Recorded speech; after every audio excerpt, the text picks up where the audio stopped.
What's up, everybody? It's your boy Tyrone Morgan. I'm here today with a recap for our next episode of the Soul Rehab Podcast. Let's go.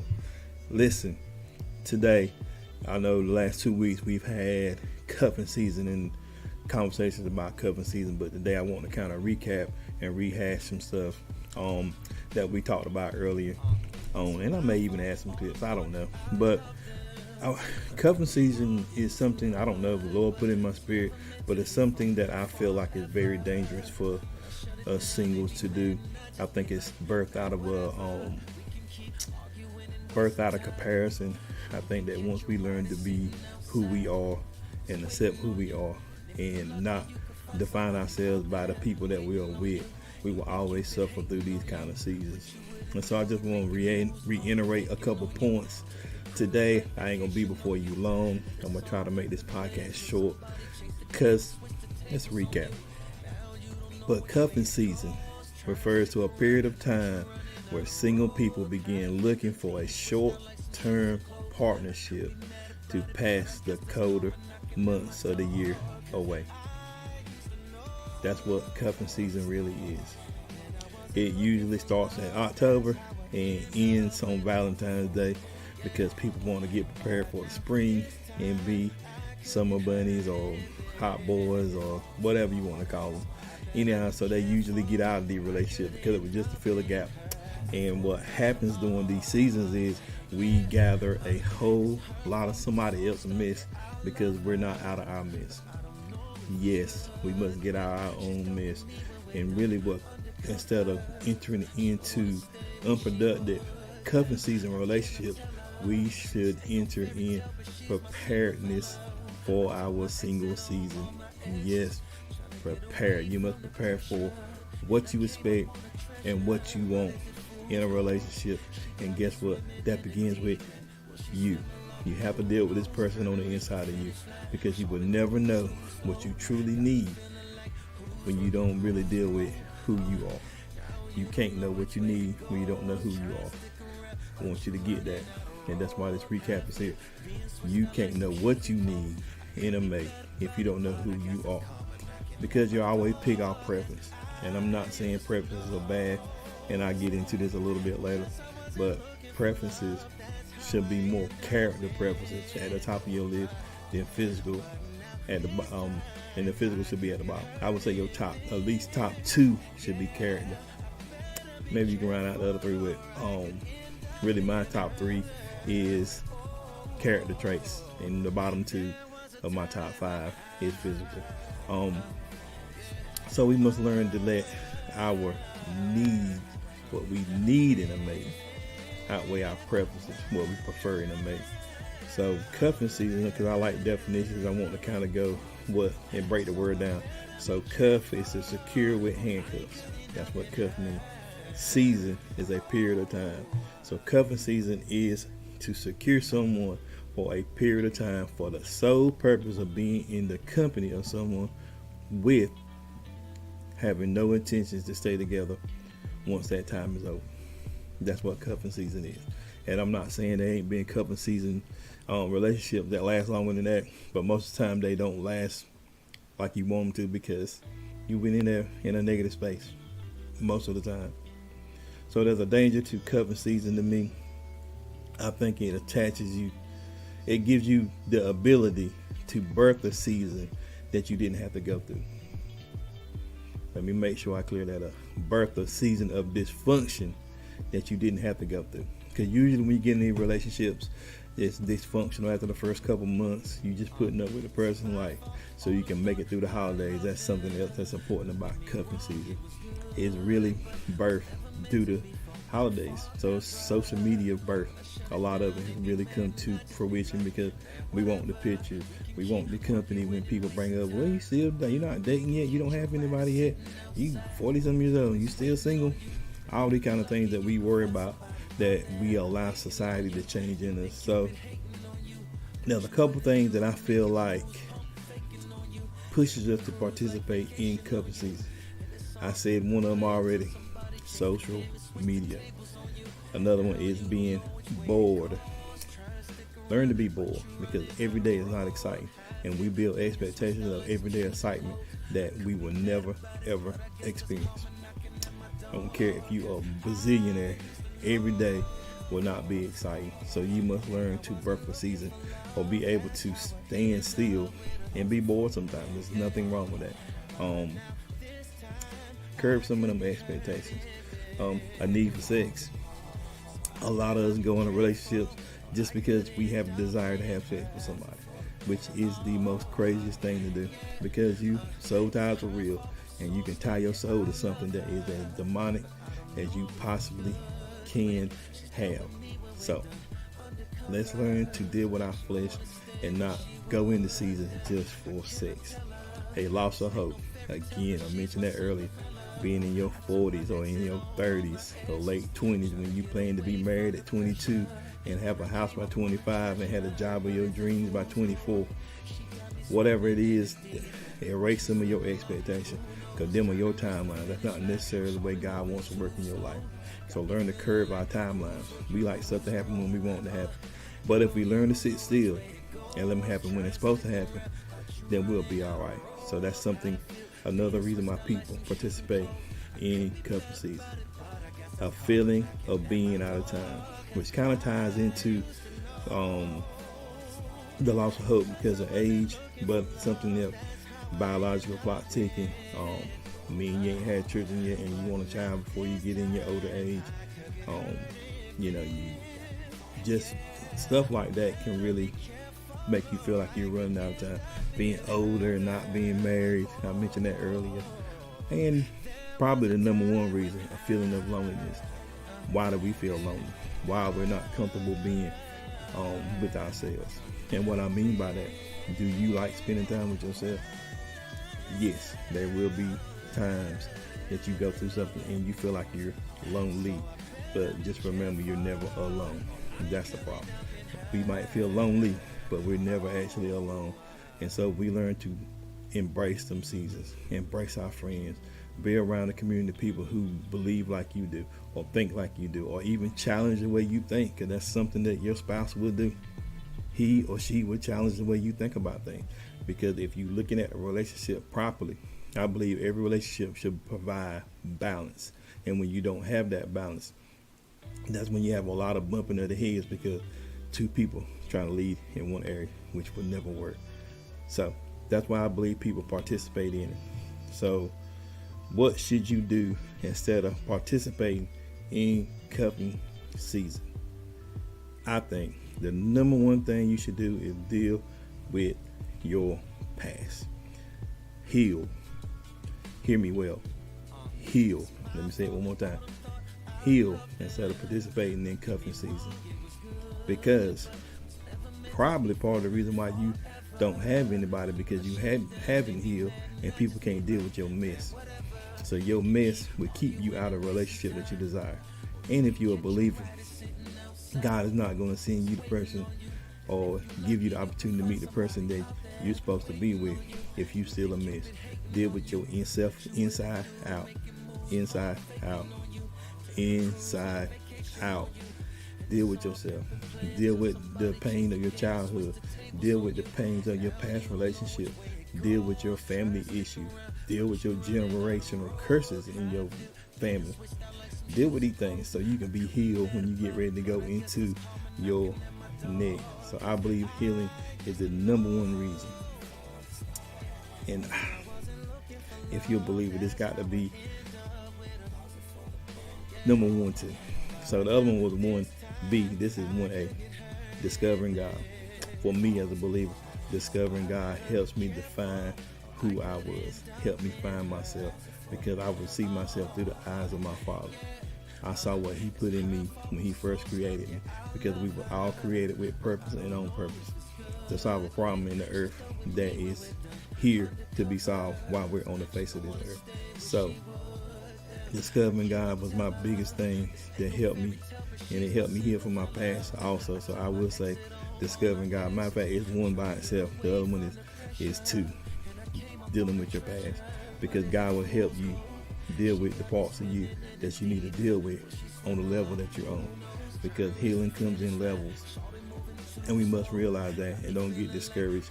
Once we get to a level and it's time to grow some more, we will be confronted with deeper parts of what we need to be healed from. So healing is an ongoing process. Excuse me, that I think we deal with our whole while we're here. So get used to it. Deal with the process before the process deals with you. Defining yourself. Find out who God created you to be. That can be simple or it can be hard. The more you kicking butt, it's going to be hard. The more you try to follow what God is telling you, the easier it will be. How can you find this? How can you find yourself? What are your likes? Do you date yourself? Do you know what you need? Do you know where you're good at? Do you know where you're weak at? Which is my greatest revelation. Understanding that it's okay to be weak in some areas. I don't have to be perfect. Was the most freeing thing on the face of this earth for me, because I would always try to hide the parts that I didn't think nobody would like about me, or the things that I thought and I knew was a weakness for me. I would always try to hide them things, but now I'm a much better and different person because I know I don't have to be perfect. He does, not me. So he perfects me, and I think in my mate, she would balance me, and I think that's what we all should want in our mate. Being the ability to balance, because what balance does, where their strengths at, you cover their weaknesses, which causes them to grow, and vice versa. Where their strength is, cover your weakness, and it causes us to grow and become one, which is the goal of every relationship that you are, especially with romantic ones. So another thing that I think is super important is defining or determining your core values. You can't pick well if you don't know what's important to you. You just can't. It is like fighting fire without water. You just gotta hope that it go out on its own. And that's what you're doing when you go somewhere and you talking to people and you don't know what you really like. And I'm gonna go on this a little bit better. I'm just giving you a brief overview. And another thing, and I know this is going to be hard for you, a lot of you ain't going to like this part. Decide whether your preference list is more valuable than your character trait list. Decide that. It's important for your future. Because a lot of us, our preferences outweigh everything. I prefer tall. I prefer light skin. I like dark skin with beard. I like light skin with hips. Whatever. They need to be 6'2" when the average man is 5'9". That's why it's called average height. He's 5'9". So you limit yourself in your dating pool by having some of these crazy preferences. And this is the thing. If you are secure about who you are, some of your preferences will change. So I'm not one of them super religious people that think looks don't matter. That's a lie. Looks do matter. You need to be attracted to your partner, but everything does not have to be physical to make you attracted to your partner. There are some things about people that they are people who looks is not that important for them. There are people that their looks is super important. But why? Because most of the time when looks are super important, it's because you think it's going to make you look better. So it's selfish. So you need to make sure you check that core value. Is that value or that preference list? Is your preference list caked up with physical stuff, money, cars, houses, nice jobs, nice physical assets? Is it caked up with that? Because if it is, and it's your, matter of fact, something else while I'm here, and it just hit me. If your preference list and you can't meet half of the stuff that you have on your preference list, change that. Matter of fact, unlearn that. Shout out to Coach L, Miss Perkins. She got me on that. Unlearn that.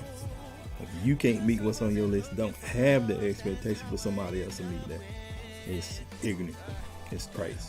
And also, in your preference list, when you marking red flags, make sure you mark your red flag, because everybody got a red flag. Everybody has a red flag. If you don't believe me, check with me, and I'll give you some examples of that. So make sure, decide early on whether your preference is going to rule or you're going to have the character trait list that's going to rule. It'll help you out in the long run. But I will tell you, the character trait probably going to last a lot longer than the physical. Because at some point the physical goes. Sorry. So, how do you develop a healthy list of core values? What's really impactful in a relationship is our core values. So, how do we develop a healthy list? So, this is mine. Core values are critical. Well, this is my definition for core values. Core values are critical personal beliefs, ideas, or practices that influence individuals on how they conduct their lives. Everybody has core values, whether you can communicate them or not. Period. Everybody lives by a set of beliefs. I know you don't think so, but you do. You make decisions off them same beliefs. So if you can't define them, then you're not going to find anybody who can fit them. Sorry. Listen to me well. I'm trying to teach you something here. So let me give you a couple examples that I have for some core values in different areas. So I have a spiritual core value. She must value a relationship with God. Period. Don't mean her relationship need to look like mine. She need to be on the same level I'm on, but she has to value a relationship with God. Because I'm gonna need God to talk to her when she acting crazy, and she gonna need God to talk to me when I'm acting crazy. It's simple. We need him. He makes this easy. So let's learn to incorporate him. So she must value God. That's one of my spiritual core values. A character core value. She must be a wife before becoming a wife. Meaning, she must carry herself like a wife. So if I find out I'm interested in somebody, I look her up on Facebook and her social media page. All she's showing is her side view pictures. I call them thought shots. That's what I call them. Sorry. You got your cleavage all hanging out. Every time you turn around is look like you fishing for somebody to just take you down the sexual healing lane. That's not wife material. I'm sorry. And maybe you may be, and you just want attention. You trying to throw bait out there, but I'm telling you, you're never gonna catch a husband showing that stuff. It's not. You're gonna catch somebody who want to have fun, hit it, and run. And that's what you're gonna find. You catch people with the bait. So your character should be some of the first things. Do I mind pictures? Absolutely not, because I like to look at the pictures too. But I do mind the way you have your picture. They are respectful ways that you can have pictures. Take them thought shots down. I just had to tell you, men, do better. Quit taking pictures of your cars and your jewelry and your nice watches. Just quit doing that. You're going to catch a female shark. And female sharks will eat you alive. They're man eaters. Shout out to Hall & Oates back in the days. So, I'm sorry. Let me get back to my notes. So a physical core value that I have for my woman, she must value self-care. Period. I like to keep myself looking a certain way. Keep a haircut. Try to always clean. Try to stay smelling good. Try to look presentable. Whether I'm dressed up or dressed down. So my wife had to have the same value. Doesn't mean she had to be stuck on herself, but she has to value that, because some women don't really value. Don't mean they bad, but they don't value that. I do. So I'm sorry. Sis, you're gonna have to keep your head done. You're gonna have to look presentable. You're not gonna be able to wear a bonnet outside the house with me. It's just one of them things. I can't deal with that. Can you tie your hair up and it looks presentable? Of course. Bonnets meant to be worn in the house. I'm sorry. That's just me. Pajamas are meant to be worn in the house. If you're gonna go out, throw something on, look presentable, and go to the store. I value self-care. And every man ain't like that. Some men don't care. Some women don't care. But I do. So that's a core value for me. A family core value that I have. She must embrace my daughters as her own, as I should be her children also. That's a core value for me. I love my kids. I want my wife to love them and treat them as her family too, because they are. A relationship core value. She must love quality time. Now, I'm a busy dude. I like to do a lot of stuff, but I want to be able, when I got time with my wife, my woman, I want to be able to have that time for her. no interruptions. She got my undivided attention. That's something important for me. So I need her to do that also. But here's the crazy thing with me too. I value alone time too. And I don't need you to get you in your feelings because I value alone time. Alone time recharges me. It gives me time to think. I need time to think. I'm a thinker. I'm sorry, but I'm not sorry. That's just part of who I am. And so I need you not to get offended by that. And I need my woman to not demand a lot of my time. I need her to know that I have a purpose and I want to get that purpose done while I'm here on the earth. God got something for me to do. But I am aware, and you can hold me in check for this, that I need to make sure that I make time for her, quality time. So the time might not be a whole lot, but when we are together, it will be very quality time because I don't care what I got going on. It's me and you. So there's some other examples of core values, just a few that I named, but you have to be able to enunciate or pronounce. You got to be able to say what your values are. You can't say them, you can't maintain them because you picking them up, and then when they're not met, you don't know what they are until they're not met. That's foolishness. Learn yourself, and then you know what you need. So how important are the preferences in our selection process, which is something I talked about earlier. Where do they lie? Is it important for you to have looks more than you do character?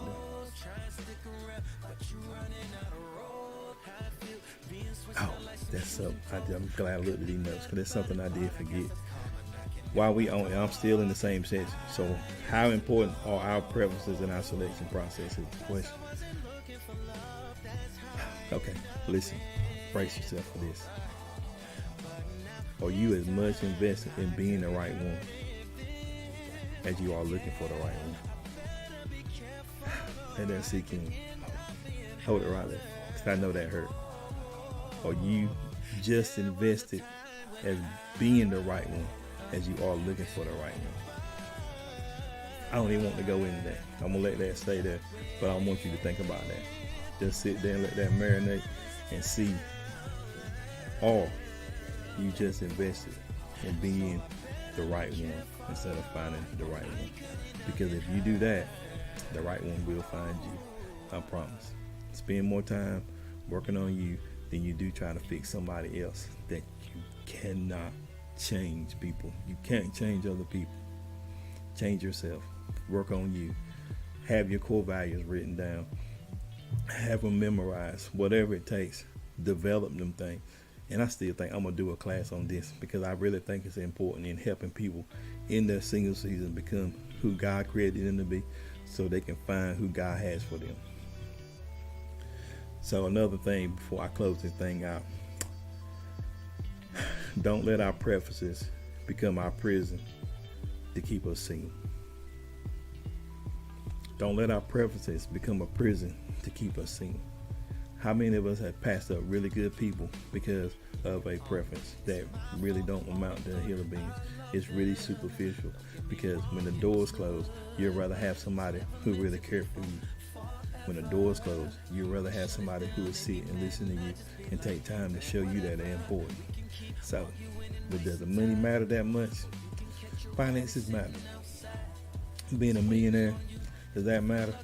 Not necessarily, because you can live down and still have a good life. So you got to balance that thing out. There's probably plenty of people who have missed out on good people just because they didn't meet their preferences. And again, I'm not saying that you shouldn't be attracted to your mate, but you need to dig in and find out why you're attracted to what you're attracted to, because sometimes that's birthed out of dysfunction. Some people, women like roughneck dudes. Yeah, but why? Because they're unpredictable. They're dangerous, which is stuff that does not work good in relationships. Sorry to tell you that a lot of that stuff don't work good in relationships, and then you get mad, but you keep picking the same type. Unpredictable. You like unpredictable. Okay, guess what comes with unpredictable? Being unpredictable. You don't know what to get from this guy. So that's why I said, learn to be bored. It's best to know the person that you with, instead of always being surprised and they be the person that you wish you wasn't with. I know I'm being tough on you, but I want you to understand this cuffing season thing. I think until we get this cuffing season right, turn the cuffing season into prepared season. Let's be preparing while we in this season. Stop complaining, stop whining. God has you there for a certain reason, for you to learn you. You keep trying to cover you up by finding somebody else to cover you up. I don't know why this is coming out like this today. I just really don't. A lot of this is off the cuff, so if it's random, I'm sorry. But I really want you to get that. We must understand who we are. You got to. And you got to understand who you're not. We're not perfect. We will never expect it to be. So quit trying to be. And find somebody who will love every part of you, even the part that's not quite fully healed. And with me saying that, your partner's not going to be perfect, right? But I believe there's a level of healing that comes through relationship. But this is the thing. This is where your red flags come in. Are they willing to change and work on something that you speak about that's not healthy? Or they working on the things that they know not healthy? Can they tell you areas of weakness? Because that lets you know they're maturing. Or they're just totally blind about their negative side and can never tell you anything that they struggle with or need to work on. That's a red flag you need to run from. If they say they don't have nothing to work on, that's a red flag. Because they lie. Because everybody got something to work on. Because we're not perfect. Even with good relationships and people who have loving marriages, they're going to come in disagreements. They got stuff they need to work on. We need to grow. Part of being in a relationship is grow, whether it's romantic or even if it's family or even platonic friends. Every relationship should have the ability to grow and change, and you accept the person. And then you also have to know, with friends and stuff, you can outgrow them people. You may be in a circle that you might outgrow, and you got to be able to recognize that. Because love don't fix people when you outgrow them. Because some people are satisfied with where they're at. And if you want more, you have to put yourself around people that want more. Now, does it say throw them away? Absolutely not. Does it say you may have to distance yourself some? You may have to distance yourself from to become who you want to become. So in cuffing season, in my third closing cuffing season, I want you to remember this one thing. It should be more important to you to be the right one instead of always looking for the right one, because then you changing the impact from somebody else to you, because you control you. So I appreciate you tuning in to another episode of the Soul Rehab Podcast. Again, this was a recap of the past 2 weeks for our cuffing season. Something that I think, as long as it's been Lord put it on my heart, I will continue to do. I love singles. I love to prepare us for what's next. I'm still single. I'm still working on this thing, and I'm learning as I go. Some things I've learned, I've changed. Some things I've adjusted. So that lets me know I'm willing to adjust and change to grow. So I'm willing to know that I don't know everything, but I'm trying to learn things that is super important. So in this single season, instead of cuffing season, let's turn it to being prepared season. Thank you for tuning in. We'll see you next Tuesday at 7 p.m. Please like and share our podcast. Continue to support. We love you. If you got a topic that you want to see us talk about, let us know, because we're here for you. We want to help you and add value to the people that's around us and the people that watch us. So we will. Hold on. I forgot. In my closing, I always wish you peace out and be well.